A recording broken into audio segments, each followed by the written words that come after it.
boil muna ang tubig at saka ilagay natin ang stick ng spaghetti.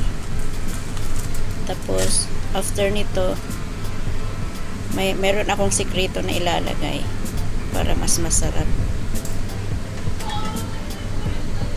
Yung ating butter. Ayan. Ganito pala ginagawa nila pag sa Jollibee. Hindi ko lang alam, hindi ko lang sure, pero parehas yung taste niya. Ngayon mag-slice ako ng tomato cherry. At ito naman yung sauce na binili ko. $9 lang siya. Kaya ang taste niya parang parang Jollibee. Ayan, medyo dry na siya. Tapos ilalagay natin ito yung nilagay kong butter. Nilagyan ko uli ng butter para mas malasa.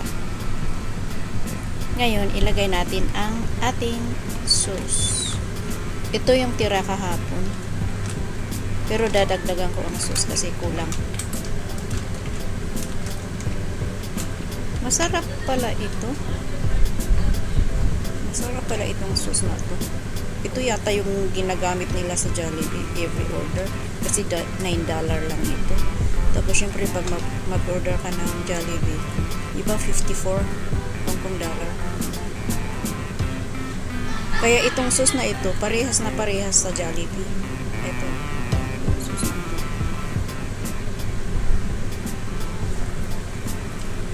Siya nga pala kanina nakalimutan ko naglagay ng cheese. But anyway, may cheese powder naman doon. Ngayon, ito naman ang aking cherry tomato. Slicein natin ito tapos parang i-decorate natin sa gilid ng spaghetti. Ayan. Ito na, tapos na. Kainin ng alaga ko tsaka yung bisita ng isa.